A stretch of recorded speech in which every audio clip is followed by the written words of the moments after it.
की बहुत ही शर्मिली है, जो बोल दो वो मान लेती है, इसे क्या पूछना होगा। अरे कैसी बात कर रही हो माँ, मुझे इन लोगों के घर रहना है, सवाल तो कई है। हाँ हाँ बेटा, पूछ लो ना, क्या पूछना है। आप लोगों के घर कपड़े कौन धोता है? सास का मुंह बन जाता है। देखो, अगर तुम ये कहना चाहती हो कि तुम्हें कपड़े धोने नहीं आते तो सुन लो, कपड़े मैं ही धोती हूँ, लेकिन तुम्हारे आ जाने के बाद मैं रुमाल तक नहीं धोऊंगी। अरे चुप रहना भाग्यवान, बहू बेचारी घर आई नहीं, उसे डराना शुरू कर दिया। वो क्या है ना बिटिया, अभी तक तो ये कल्लू की माँ ही धोती थी, लेकिन अब तुम्हारे पापा तो दहेज में वॉशिंग मशीन देंगे ही। तभी विभा की माँ बोल पड़ती है।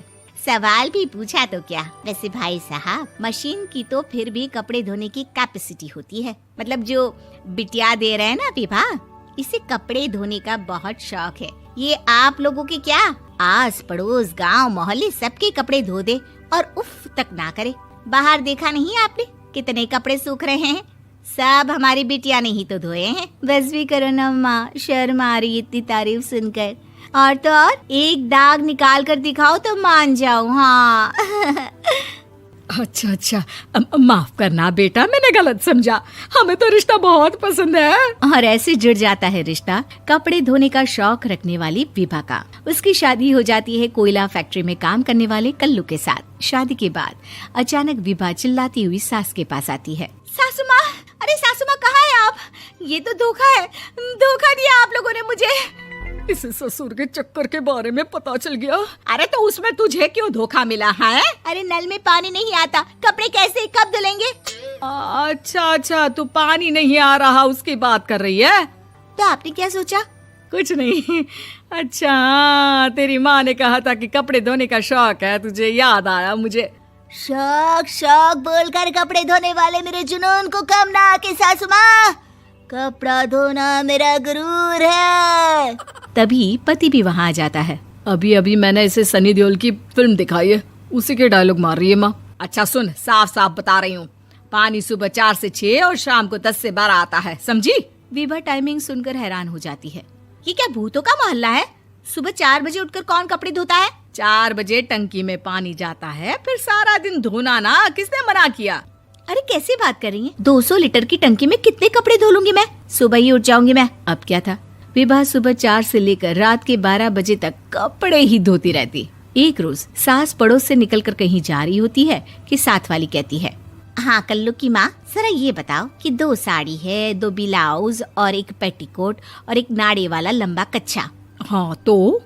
अरे तो क्या, कितना लोगी धुलाई ये बताओ। धोबन दिख रहे हैं हम क्या? हमारे पति सरकारी नौकरी से अभी रिटायर हुए हैं और बेटा सुपरवाइजर है कोयला फैक्ट्री में। धोबन समझ रखा है हमें? हाय रे कल्लू की अम्मा, माफ कर दो, वो तो मोहल्ले में यही सब बता रहे थे कि तुमने बहू को कपड़ा धुलवाने के काम में लगा दिया है। सास को पड़ोसन की बात सुनकर गुस्सा आ जाता है। वो घर पहुंचती है जहां घर के बाहर ही इतने सारे कपड़े सूख रहे होते हैं जितने कि किसी धोबन के घर पर। अरे ओ कल्लू की दुल्हन, बाहर निकल। माँ जी यहीं आ जाओ, बाथरूम में चादर धो रहे हैं हम। अरे अभी हम धोते हैं, तुमको बाहर निकलो। ये आस पड़ोस वाले बोल रहे हैं कि हम बहू से कपड़े धुलवा कर उसे कपड़ा धोने वाली बना दिए हैं। अरे छोड़ो ना माँ जी, किन लोगों की बातों में आती हो? आस पास के लोगों का तो काम ही होता है कि वो किसी तरह सास बहू को लड़ा दे। बहू सारे घर के कपड़े धोती है, ये क्या कम है? बोलिए। सास को भी लग जाता है कि वो बहू का ये सनकीपन नहीं छुड़वा सकती, इससे अच्छा है कि खुद ही चुप हो जाए। एक रोज सास और बहू मंदिर जाते हैं, जहाँ सास की साड़ी वहाँ खड़ी भीख मांगने वाली से मिलती है। माँ जी क्या बात है, आपकी साड़ी उस भिखारन से कितनी मिल रही है ना? हाँ देखो तो दोनों की साड़ी मिल रही है। क्या बात है कल्लू की अम्मा, तुम खुद को तो अफसर की बीवी बताती हो और ऐसी सिंपल सी प्लेन साड़ी पहनकर घूमती हो। सिंपल और प्लेन नहीं है ये साड़ी। तो क्या सोने के धागे से फूल बने हैं? कुछ भी सासू माँ, कुछ भी। हाँ बने थे इस साड़ी में सोने के धागे से फूल। मेरे पति लेकर आए थे मद्रास से स्पेशली मेरे लिए 10,000 की। ताहे भाई साहब इस भिखारन के लिए भी सेम टू सेम साड़ी लेकर आए होंगे 10,000 की। सास उस वक्त कुछ नहीं कहती, लेकिन बहू के साथ घर आती है और अलमारी से एल्बम निकाल कर लाती है। ये साड़ी देख रही है, ये वही साड़ी है जिसे मैंने अभी पहना था।